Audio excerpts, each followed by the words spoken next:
Ano, siya yung nakakulong dito. Yan. Palagi ko kaya na pa sila umaga mga nakalabas yung malalaki. Yung mga rats. Iba naman sa kanila nandito. 2.5 weeks to nga ba sila. Pero na-put yun nag-ulit.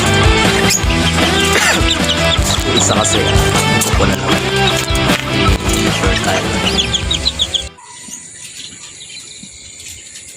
Hey, what's up everybody?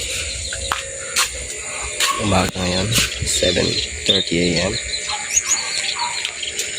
Papakita ko sa inyo.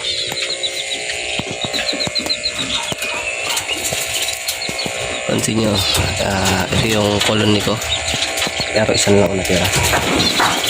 Nakawala naman kasi yung mga rats ko. Siguro tinulak na naman yung itong kulungan. Ito sila. Ayan. Ito yung kung napanood nyo yung video ko nung sa may manok. Siya yung nakakulong dito. Ayan. Palagi ko kaya na pa sila umaga mga nakalabas yung malalaki. Ayan. Yung mga rats.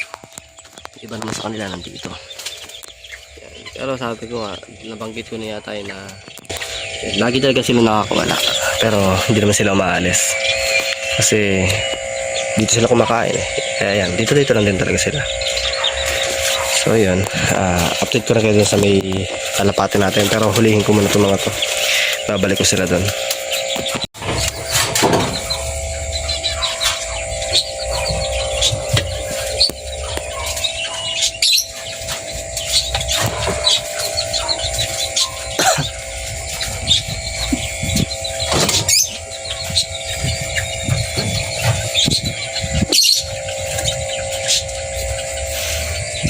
Kapit sila dito eh, napakatapang yan. Pag kasi may anak na ganyan, minsan matapang. Ayan. Kaya pag may kumakapit dyan, pag nilalagay kita, kinakagat niya. Oh. Ito, kumapit. Yan. Pangalawang batch niya na yan. 6 yung anak niya. Ito yung aking pinakaunang breeder niya. Nanay na nila niyan. Yan. Ito pang 4 na batch niya ata or pangatlo. At siya yung pinakamarami mag-anak. Pero ngayon na-disgrasya siya kasi yung nakaraan nandito siya eh. Sa colony, late ko siya na-edit. Kaya dito siya nanganak. At yung anak niya, kinain na lang yung iba. Pero na-isad ba naman yung 3. Yan. Taba ng anak niya. 3 sila. Ito may anak na rin to. Yan. Ito may anak niya. Anak din siya nito. Yan, ang pangalan niyan Mami. Siya si Mami. Kasi siya yung pinaka-kauna-unahang kong breeder.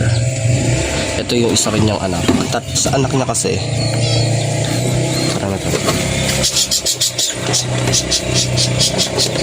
sa anak niya kasi 3 lang yung tinira kong female.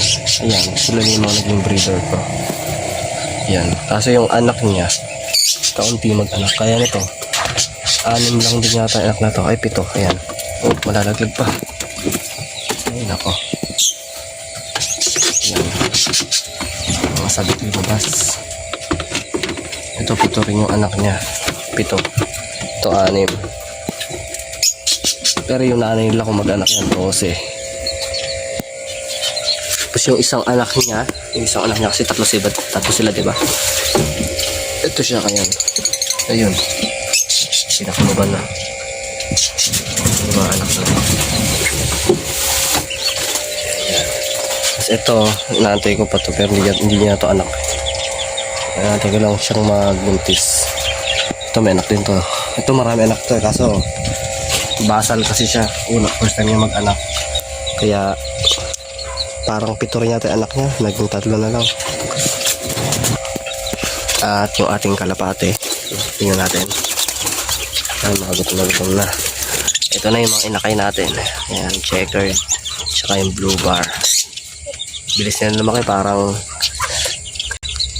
2.5 weeks na nga ba sila. Parang ganun.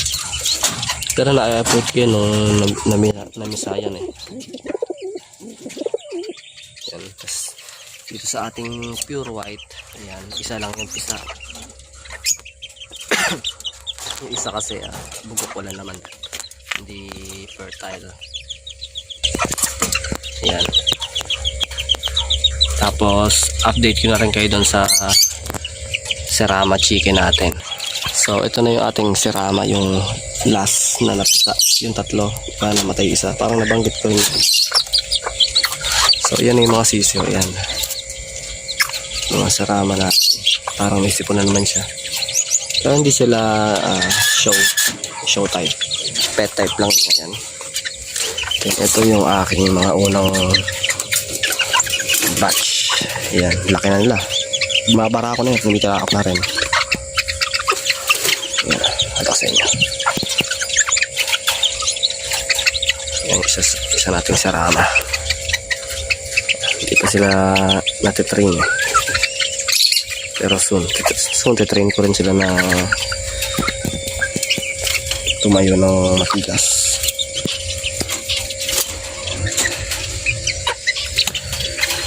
So, yun lang muna ngayon. Update lang. May update na rin naman ako dun sa saltwater. Yun lang muna sa ngayon. Maraming salamat sa panonood. God bless.